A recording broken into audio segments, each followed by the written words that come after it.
भागवत सत्य को प्रणाम करती है। सत्य कौन है? ईश्वर, ब्रह्म सत्यम जगन मिथ्या, ईश्वर को प्रणाम करती है। भागवत में किसी का नाम नहीं लिखा कि राम जी को प्रणाम, के कृष्ण जी को। सत्यम परम धीमहि, सत्य कौन है? सत्य एकमात्र ईश्वर परब्रह्म भगवान नारायण, वही सत्य स्वरूप है। उमा कहा हूं मैं अनुभव अपना, सत हरि भजन जगत सब सपना। सब सपना है, स्वप्न है सब, एक कन्हैया सत्य है।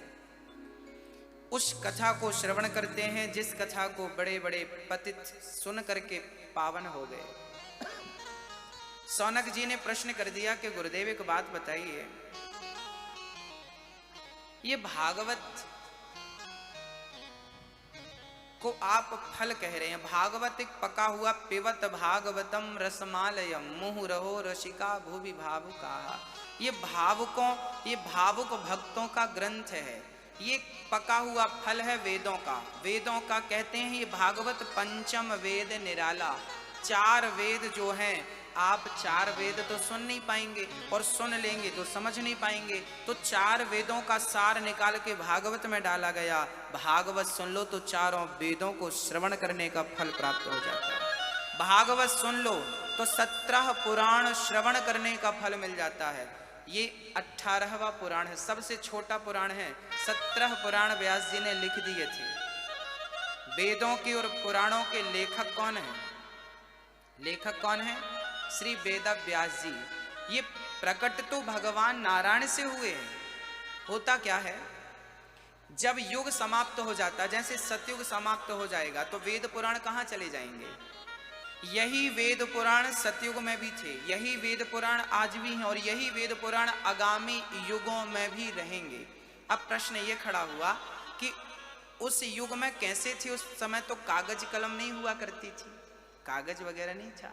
कोई बात नहीं, जब पृथ्वी का प्रलय हो जाता है ना, तब भगवान नारायण इन सभी ग्रंथों को अपने हृदय में धारण कर लेते हैं। और जब देखते हैं कि अब ग्रंथों की जरूरत आन पड़ी है, तो भगवान नारायण ही व्यास जी का अवतार लेते हैं, और भगवान व्यास जी इन्हें छपवा देते हैं। जैसे उदाहरण से समझिए, रामचरितमानस किसने लिखी? बताइए, रामचरितमानस किसने लिखी? किसने लिखी? किसने? श्री गोस्वामी श्री तुलसीदास जी महाराज। वाल्मीकि जी ने रामायण लिखी थी। वाल्मीकि जी ने क्या लिखा था? तुलसीदास जी ने क्या लिखी है? रामचरितमानस। किसने लिखी है? अच्छा, तुलसीदास जी ने रामचरितमानस लिखी नहीं, तुलसीदास जी ने छपवा दी है। किसने लिखी है? रामचरितमानस में लिखा है कि रचि महेश निज मानस राखा। रामचरितमानस के लेखक तो भगवान शंकर हैं। शंकर ने वो ग्रंथ राम के टाइम पर ही लिख दिया था। त्रेता युग में ही रामचरितमानस शंकर जी ने लिख कर कहाँ रख ली थी? अपने हृदय में रख ली थी। कलयुग में जब जरूरत आन पड़ी तो तुलसीदास जी ने उसी ग्रंथ को छपवा दिया, छाप दिया, लिख दिया। शंकर जी बोलते गए, तुलसीदास जी लिखते गए। ऐसे ही वेद पुराण अनादि हैं, कभी मिटते नहीं हैं। ये युग मिट जाता है, प्रलय हो जाता है, पर शास्त्र ग्रंथ भगवान के हृदय में स्थापित हो जाते हैं। फिर व्यास जी आते हैं और एक वेद को 4 वेद कर देते हैं। सामवेद, ऋग्वेद, यजुर्वेद, अथर्ववेद, पुराणों का विस्तार करके 18 पुराण कर देते हैं। ग्रंथों की रचना यहां से हुई। भागवत में भगवान के 24 अवतारों का वर्णन है। भागवत जी में बड़े अद्भुत प्रश्न हैं। भागवत जी प्रश्न से प्रारंभ होती हैं, उत्तर में जाके पूरी हो जाती हैं। भागवत का पहला प्रश्न है, मनुष्य का धर्म क्या है? देखिए कितना सुंदर ग्रंथ है। हमारी कथा हमें बताती है कि धर्म चीज क्या है। आप जितने लोग मनुष्य हैं कृपया हाथ उठा के मुझे सूचना दे दें। जो मनुष्य हैं वो हाथ उठाएं। जो मनुष्यों के रूप में राक्षस हैं, शैतान हैं, वो हाथ बिल्कुल ना उठाएं। मनुष्य जैसा दिखना अलग बात है और मनुष्य होना अलग बात है। रावण सीता को चुराने गया, क्या बनकर गया था? साधु बनकर गया था। क्या रावण साधु था? रावण साधु था नहीं, पर साधु बन के गया। ऐसे ही कुछ लोग मनुष्य होते नहीं पर मनुष्य बने फिरते हैं। मैं मनुष्य हूं, मनुष्य नहीं है। मनुष्य कौन है? जिसके अंदर मनुष्यता हो, जिसके अंदर इंसानियत हो, वही मनुष्य है। नहीं तो मनुष्य के ये सब पुतले हैं। हम इन्हें मनुष्य का पुतला कह सकते हैं। मनुष्य वही है जिसके अंदर मनुष्यता हो। हाँ, शुद्ध सोना 24 कैरेट का होता है, पर शुद्ध सोने में जब मिलावट होती है ना, तांबा मिला दो, पीतल मिला दो, तो उसकी शुद्धता कम होती जाती है। हाँ या ना? ऐसे ही जब आपका जन्म हुआ था तब आप 24 कैरेट के थे, शुद्ध मनुष्य थे। पर जैसे उम्र बढ़ती गई आपके भीतर भी मिलावट होती गई। काम, क्रोध, लोभ, मोह, अहंकार, मत्सरता, कपट, निंदा, चुगली, ये सारी चीजें इतनी मिली कि आप 24 कैरेट से 2 कैरेट पे आ गए। 100% से 2% पे आ गए। अब मैं आपसे पूछ सकता हूं कि आप कितने कैरेट के हैं? क्या आप में से कोई शुद्ध मनुष्य है? है तो बताओ। सब मिलावटी है। सबके अंदर काम मिला है, क्रोध मिला है, लोभ मिला है, अहंकार मिला है, छल मिला है, क्या क्या नहीं मिला। याद रखना मेरी माँ, रावण ने ब्रह्मा जी से वरदान मांगा था, हम काहू के मरहि न मारे। हम काहू के मर, हम किसी से ना मरे। ब्रह्मा जी बोले ये वरदान मैं नहीं दे सकता, क्योंकि मैं ही मरने वाला हूं। मेरी भी उम्र पूरी होती है, मुझे भी मरना पड़ता है। तू कौन है? तो रावण ने चतुराई से वरदान मांगा, बोले हम किसी से ना मरे पर 2 लोगों से मर जाए। बानर मनुज जाति दोए बारे। हाँ हाँ, क्या तंबाकू खा रहे हैं? हाँ, बोलो राधे राधे।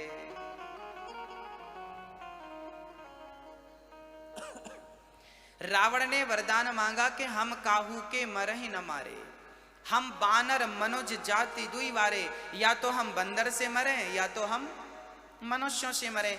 अब देखिए, रावण ने वरदान मांगा था कि मैं मनुष्यों के हाथों मर जाऊं। तो मनुष्य तो उस टाइम पे बहुत सारे लोग थे, कोई भी रावण को मार सकता था। किसी ने रावण से कहा तुमने बड़ा सस्ता वरदान मांग लिया, भाई मनुष्य तो इतने सारे हैं, कोई भी ठोक देगा तुम्हें। रावण बोला ना, मैं नहीं मरूंगा, मैं उसी से मरूंगा जो 100% मनुष्य होगा, मनुष्य के हाथों मरूंगा। और यहाँ जितने लोग हैं, रावण बोला सब मिलावटी हैं, सब के अंदर कोई ना कोई कमी है, कहीं ना कहीं से मनुष्य माइनस है, और जो थोड़ा भी माइनस है उसका परसेंट गिर जाएगा, शुद्धता खत्म हो जाएगी। और रावण बोला फिर मैं मरूंगा नहीं, मैं अखंड अमर हो जाऊंगा। तो रावण को मारने के लिए किस मनुष्य को आना पड़ा? बोले भगवान नारायण को मनुष्य बनकर आना पड़ा। विप्रधेनु सुर संतहित लीन मनुज अवतार। भगवान को मनुष्य बनकर आना पड़ा और भगवान को बताना पड़ा कि मनुष्य के लक्षण क्या है।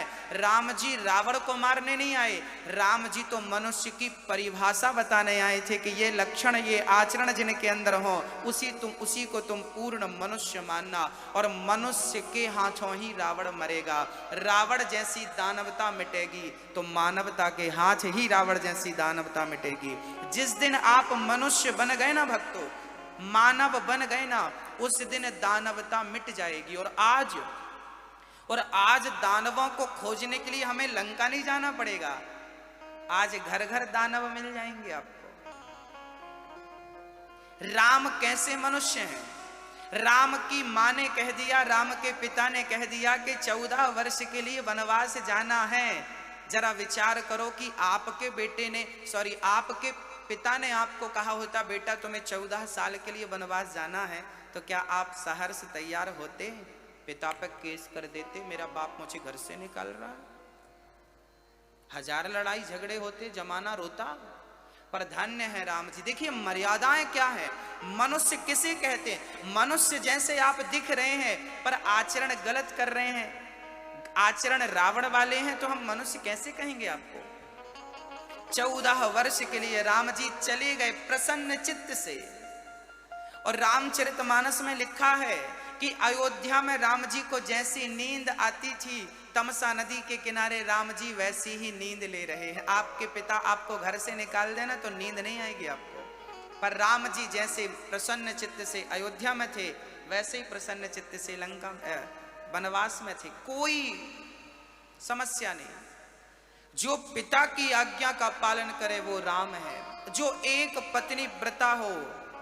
हाँ, आज पुरुषों को देखिए, वो अपनी पत्नी के सामने दूसरी स्त्रियों की तारीफ करते रहते हैं। तुमसे विवाह ना होता तो तुमसे अच्छी मिलती हमें, तुम्हारे जैसे तो लाइन लगी है हमारे पास। इस प्रकार की बातें आज का पुरुष करता है। परंतु राम जी ने क्या किया, जब राम जी से विवाह करने की आशा लेकर के सुपर्णखा आई सुंदर बन करके। हाँ, इतनी सुंदर थी सुपर्णखा, इतनी सुंदर बनकर आई कि मानो साक्षात लक्ष्मी जी हो।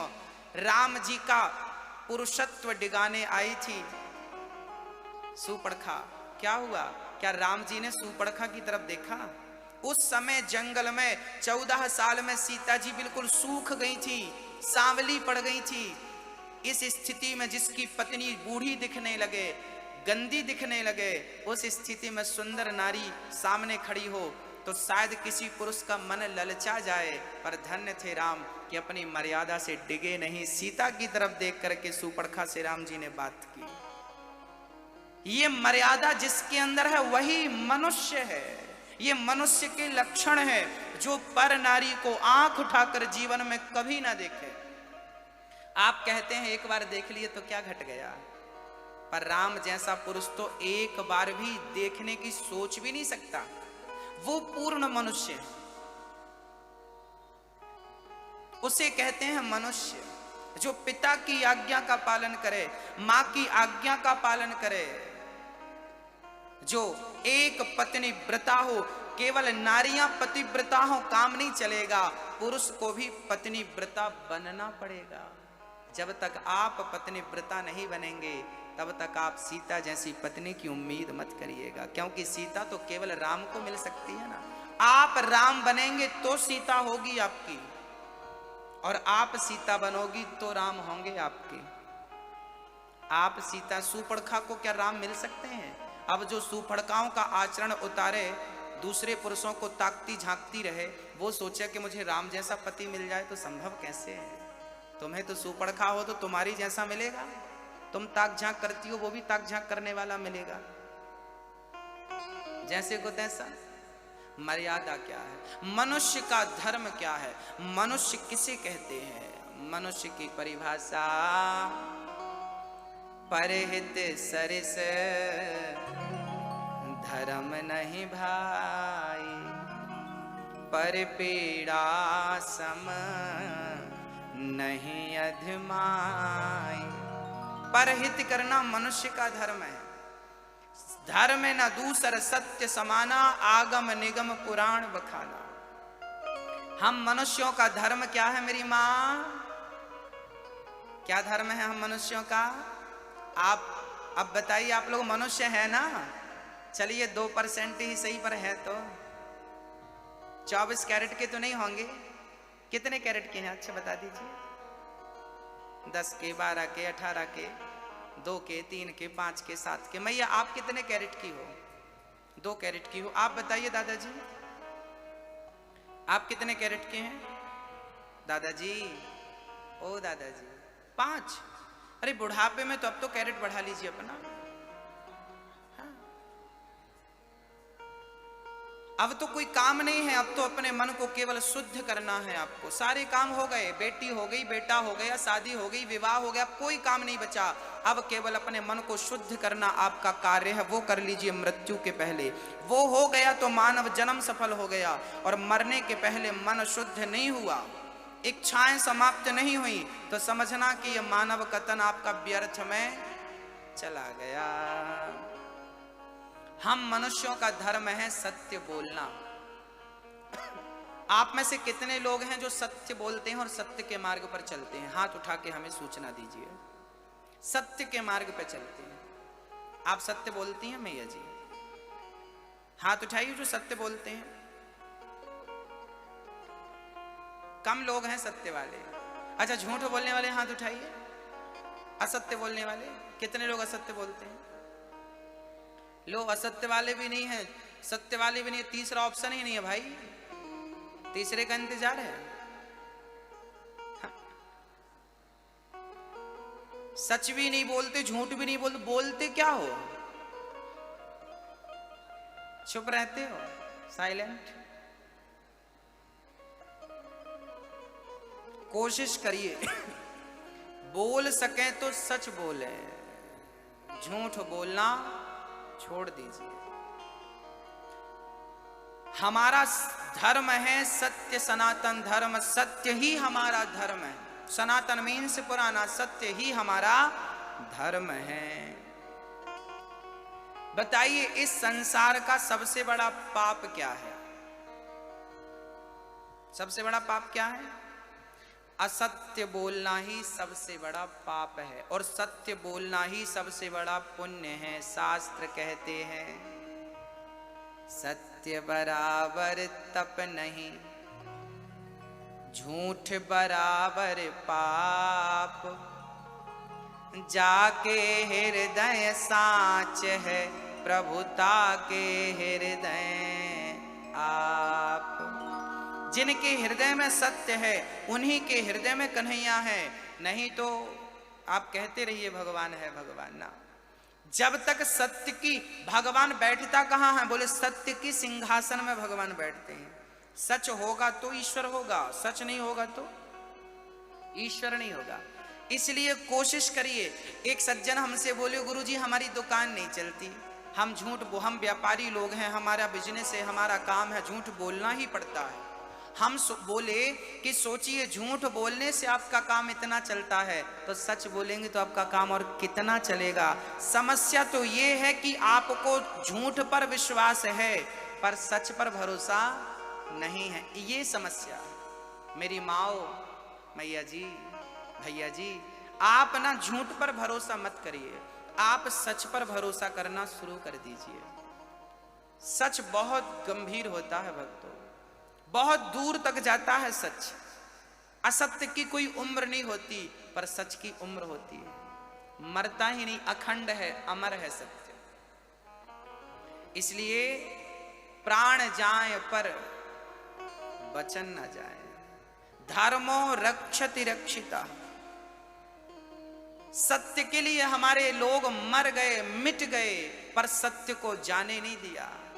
राजा हरिश्चंद्र ने बोल दिया था कि मैं अपना राज्य दान करूंगा, तो राज्य दान किया उन्होंने, वो मुकरे नहीं कि ना ना ना मैंने तो स्वप्न में किया था, अब मैं साक्षात कर नहीं सकता। देखिए सच के लिए लोग मर जाते थे, और आजकल लोग सच बोलने से भागते हैं। याद रखना भक्तों, झूठ बोलकर जीत जाने से अच्छा है सच बोल के हार जाओ। कम से कम आप सच के साथ तो रहेंगे। कोशिश करिएगा कि आप झूठ ना बोले, असत्य ना बोले, यही सबसे बड़ा पाप है।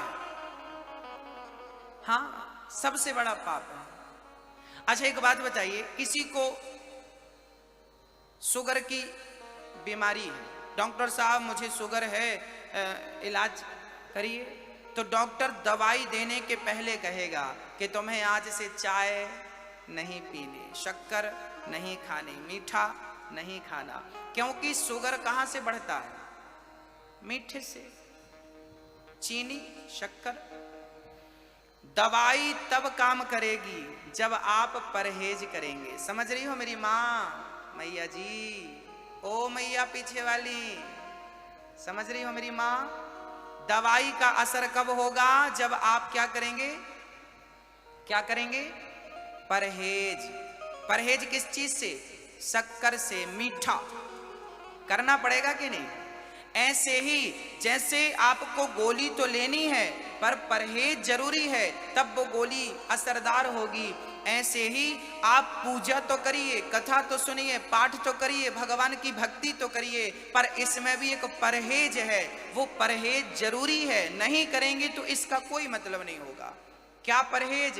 बोले पूजा करिए, पाठ करिए, सब करिए, पर झूठ बोलने से, कपट करने से परहेज करिए। ये चीज आपको भगवान तक कभी पहुंचने नहीं देंगी। यही चीज भगवान तक पहुंचने में बाधा है। कौन सी चीज बाधा है? असत्य।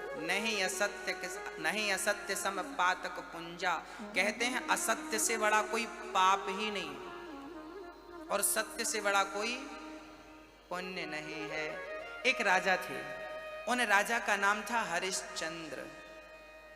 मैं एक राजा की चर्चा सुनाऊंगा जो सत्य के मार्ग पर चलते रहे, अपनी पत्नी को बेच दिया, अपने बच्चे को बेच दिया, अपने आप को बेच दिया, पर सच को नहीं छोड़ा। ऐसे राजा हमारे भारत में पाए जाते थे, जो अपनी पत्नी को बेच सकते थे, अपने आप को बेच सकते थे, पर सत्य को नहीं छोड़ा। ऐसे राजाओं की चर्चा मैं आपको सुनाऊंगा।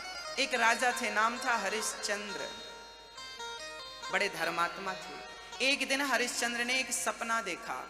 स्वप्न में उन्होंने अपना पूरा राज्य विश्वामित्र जी को दान कर दिया। ऐसा उन्होंने स्वप्न देखा। आप लोग भी स्वप्न, कोई भी सपना देख सकते हैं, कोई पाबंदी थोड़ी है।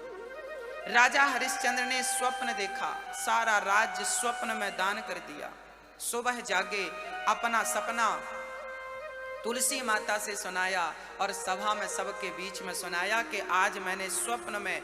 अच्छा, राजा हरिश्चंद्र का नियम था कि रोज वो 1000 ब्राह्मणों को भोजन कराते थे और 1000 ब्राह्मणों को उनके मन मुताबिक जो वो मांगते उन्हें वो देते थे, और फिर इसके बाद वो भोजन ग्रहण करते। नियम था उनका।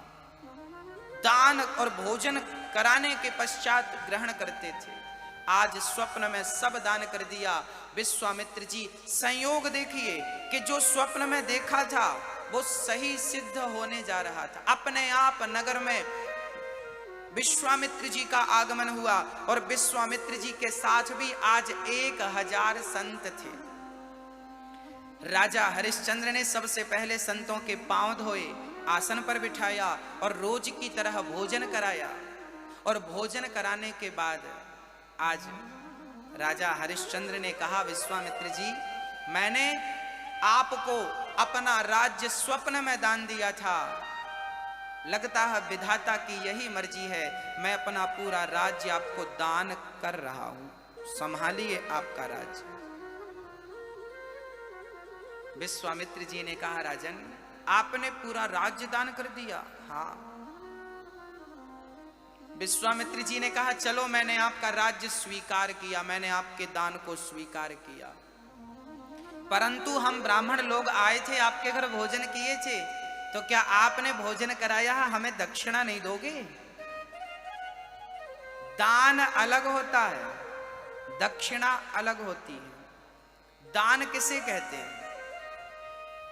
किसी बूढ़ी मां को आपने भोजन करा दिया, ये दान था। किसी मंदिर के निर्माण में आपने सहयोग कर दिया, वो दान था। भंडारे में आपने भोजन के लिए दे दिया, वो दान था। जमीन आपने लेकर किसी शुभ काम के लिए दे दी, वो दान थी। पर दक्षिणा अलग है। मैं, कोई पंडित जी आपके घर आएंगे, सत्यनारायण भगवान की कथा सुनाएंगे, उसके बाद आप उन्हें जो देंगे वो दान नहीं होगा, वो दक्षिणा होगी। पंडित जी की मेहनत का जो मेहनताना है वो जब आप देंगे तो वो क्या होगा? वो दक्षिणा होगी। पंडित जी भोजन करेंगे आपके घर, तो भोजन के बाद क्या देते हैं आप लोग? क्या देते हैं आप लोग? दक्षिणा देते हैं, वो दान नहीं होता। हाँ, संतों ने कहा तुमने दान कर दिया ये तो ठीक है, पर हमने 1000 साधु ने, 1000 संत वो, और हाँ 1100 संत हैं टोटल हम लोग, हम सभी ने आपके घर भोजन किया, क्या आप हमें दक्षिणा नहीं दोगे? हरिश्चंद्र बोले, प्रभु मैंने पूरा राज्य दे दिया है आपको, अब मेरे पास अब कुछ नहीं है। विश्वामित्र जी बोले, ना, तुम्हें दक्षिणा देनी पड़ेगी। क्या दक्षिणा चाहिए आपको? बोले सारे ब्राह्मणों को कम से कम एक सोने का सिक्का तो दो। उस जमाने में सोने का सिक्का चलता था ना, जैसे आज लोहे का चलता है, मतलब 1100 स्वर्ण मुद्राएं दीजिए। अब राजा हरिश्चंद्र ने कहा प्रभु मैंने सब दान कर दिया, मेरे पास कुछ नहीं बचा,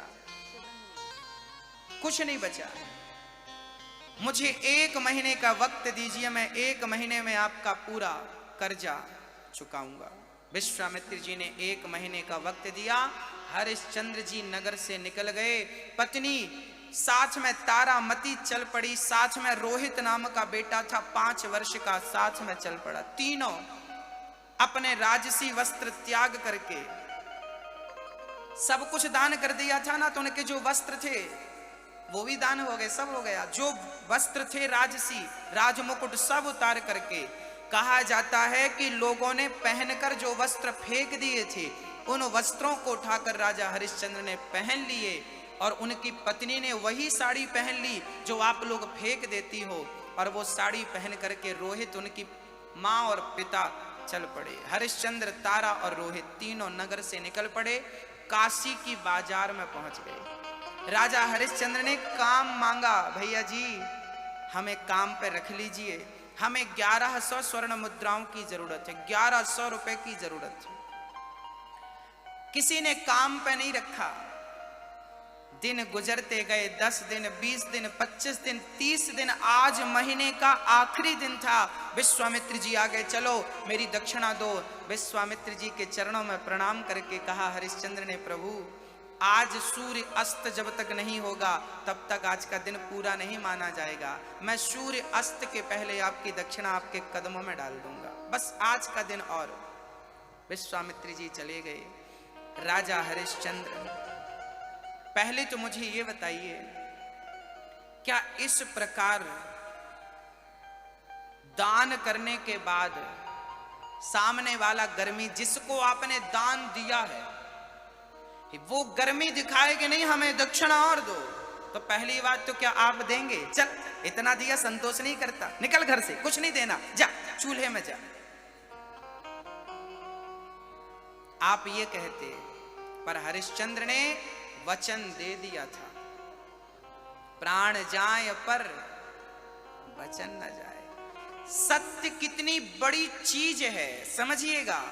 आजकल के लोग बोलते कुछ हैं, करते कुछ, मुकुर जाते हैं बोल करके। आजकल लोगों के वाणी में कोई वजन ही नहीं है। पहले वाणी की कीमत हुआ करती थी। पहले लोग आपको वचन दे दिए हैं तो उस वचन को पूरा करने के लिए पूरी जान लगा देते थे, और आजकल तो किसी को धोखा देना आम बात हो गई है। याद रखना भक्तों, जो वचन का, जवान का पक्का होता है ना, उसे ईश्वर अपने घर पे जगह देता है। और यदि आप पल पल में गलत बोलेंगे, धोखा देंगे, फरेब करेंगे, इसकी सजा ईश्वर देगा आपको। पद्म पुराण में लिखा है कि किसी को कह करके, जैसे आपने कहा कि हम तेरी बेटी के विवाह में तुझे 10,000 रुपए दे देंगे, उधार दे देंगे। अब उसकी बेटी का विवाह सिर पर है और आपने, अब वो मांगने आए, भैया जी आपने कहा था 10,000, अब बोले नहीं मेरे पास तो नहीं है। आपने उसे धोखा दे दिया ऐन वक्त में। आपको पता है इसका कितना बड़ा पाप लगता है? ये बहुत बड़ा पाप है। या तो किसी को जवान मत दीजिए, और दीजिए तो निभाइए। पाप के भागीदार आप घर बैठे बन रहे हैं। इसलिए कहा करता हूं, जितना कर सको उतना ही बोलो, जरूरत से ज्यादा मुंह नहीं चलाना चाहिए। आपके पास मुंह है मतलब कुछ भी बोलेंगे, पाप लगेगा। याद रखना, जब यहां से हम मर के जाते हैं ना, तो हमारे मुंह से निकला हुआ हर शब्द का हिसाब हमें देना पड़ता है। कितने शब्द आपने निकाले हैं, पूरी गिनती वहां है ईश्वर के घर पे। किसको क्या कहा है आपने? हरिश्चंद्र अब गंगा के तट पर विचार करने लगे, क्या करना चाहिए, क्या करना चाहिए। तब हरिश्चंद्र बाजार में चले गए और अपनी बोली लगाने लगे, भाई है कोई मुझे खरीदने वाला? अपने आप को बेचने लगे। पत्नी आई, तारा, स्वामी जी मुझे क्यों नहीं बेच देते आप? हरिश्चंद्र बोले, देवी आप जैसी पत्नी को मैं बेच सकता हूं, सोच नहीं सकता। तारा ने कहा, स्वामी जी पत्नी चली गई तो वापस आ जाएगी, पर आपका धर्म चला गया तो वापस नहीं आएगा। इसलिए आज पत्नी को बचाने की जरूरत नहीं, आज धर्म की रक्षा करने की जरूरत है। धर्मो रक्षति रक्षितः। याद रखना भक्तों, पत्नी खड़ी हो गई बाजार में, कोई मुझे खरीद लो। पंडित जी गुजर रहे थे, सुना, आ गए, तेरा क्या मूल्य है? तारा ने कहा, आप क्या देंगे? पंडित जी ने कहा, मेरे पास 500 रुपए हैं, 500 स्वर्ण मुद्राएं, क्या तू 500 में बिकेगी? तारा ने कहा, जितना मिल रहा है उतना बहुत है। ठीक है, मैं आपकी हुई। तारा ने अपने आप को 500 स्वर्ण मुद्राओं में बेच दिया। 500 स्वर्ण मुद्राओं लेकर के तारा ने अपने पति के कदमों में रख दिया। तारा ने कहा, स्वामी जी मैं आपकी अर्धांगिनी हूं, मैं आपकी पत्नी थी, मेरा फर्ज था कि पति की चिंता में अपना भाग मिलाकर उसकी चिंता को कम करने का प्रयास करना। मैं आपके इस कार्य में केवल इतना ही सहयोग कर पा रही हूं, केवल इतना सहयोग है मेरा। 500 स्वर्ण मुद्राओं का सहयोग स्वीकार करिए। आपके धर्म की रक्षा में मेरा सहयोग कितना है? 500 स्वर्ण मुद्राएं। ये पत्नी धर्म में निभा रही हूं, मैं आज से किसी और की हो रही हूं। तारा बिक गई। पंडित जी ले जाने लगे। रोहित दौड़ा दौड़ा, मां मां मां, हृदय से लग गया। पंडित जी बोले, ये बालक किसका है? तारा बोली, मुझे अभागिन का बेटा है ये। पंडित जी बोले, इसे अलग करो, ये रहेगा साथ में, आप काम नहीं करोगी, इसे हमें नहीं लेना। बच्चा रोने लगा, माँ मुझे छोड़कर मत जाओ, माँ कहाँ जा रही हो, मुझे छोड़कर मत जाओ। हरिश्चंद्र ने बेटे को पकड़ा, पर बेटा तो बेटा है, फिर से माँ से लिपट गया। तारा ने प्रार्थना करी, पंडित जी मुझे खरीदा है, मेरे बेटे को भी खरीद लीजिए, ये आपकी सेवा करेगा। पंडित जी को लगा ठीक है, छोटा मोटा काम ये करेगा, तो इसका 100 रुपए दूंगा मैं। 100 स्वर्ण मुद्राएं बेटे की देकर पंडित जी ने खरीद लिया। अब पत्नी को और पुत्र को पंडित जी खरीद लिए। अब हरिश्चंद्र बाजार में खड़े हो गए, कोई मुझे खरीदेगा। एक चांडाल आया, उसने कहा कि शमशान में तुम्हें पहरा देना पड़ेगा, जो भी लोग मुर्दा जलाने आएगा उनसे टैक्स वसूलना पड़ेगा, आपको कफन आपको इकट्ठा करना पड़ेगा, क्या ये कर लोगे? हरिश्चंद्र बोले, कर लूंगा। कितना देंगे? 500 स्वर्ण मुद्राएं। हरिश्चंद्र की भी 500 स्वर्ण मुद्राएं मिली, पत्नी की 500, पुत्र की 100, टोटल 1100। सूर्य अस्त के पहले विश्वामित्र जी के चरणों में 1100 स्वर्ण मुद्राएं देकर उस कर्ज से हरिश्चंद्र आजाद हो गए, मुक्त हो गए। याद रखना भक्तों, एक बात गांठ बांध लेना, जीवन में कभी किसी का कर्जा लेकर मरिएगा मत। समझ रहे हैं? लोग क्या करते हैं, आपका पैसा लेते हैं, आप किसी से लेते हैं और बाद में नियत बदल जाती है, यार उसके पास तो बहुत है, क्यों चुकाएं हम। याद रखना, यदि मैंने आपसे 10 रुपए ले लिए उधार और मैंने आपके 10 रुपए चुकाना मैं भूल गया, तो याद रखना वो 10 रुपए चुकाने के लिए मुझे अगला जन्म लेना पड़ेगा। और आपका कुत्ता बनकर, आपका बैल बनकर, आपका नौकर बनकर, कुछ भी बनकर वो 10 रुपए मुझे चुकाने पड़ेंगे। इसलिए मृत्यु के पहले सबका लेन देन बराबर कर लीजिएगा। कोशिश करिएगा कि आपके सिर पे किसी का 1 रुपए भी ना हो। समझ रहे हैं? आपके सिर पर किसी का 1 रुपए भी ना हो। सारा लेन देन यहां निपटा लोगे, ना किसी से द्वेष रह जाएगा, ना किसी से घृणा रह जाएगी, ना किसी से कपट रह जाएगा, ना किसी से 1 रुपए लेना देना रह जाएगा। जिस दिन यहाँ का लेन देन सबका मिट गया, ना द्वेष ना प्रेम ना कुछ रह जाएगा, उस दिन आप मोक्ष की ओर बढ़ जाएंगे, भगवत प्राप्ति हो जाएगी, मोक्ष हो जाएगा। उसी का मोक्ष होता है जिसने काम को, क्रोध को, लोभ को, अहंकार को, निंदा को, चुगली को मिटा दिया और मन बिल्कुल निर्मल हो गया, कुछ कामना नहीं रही। अर्थात मरने के पहले सारी कामनाओं का मिट जाना ही मोक्ष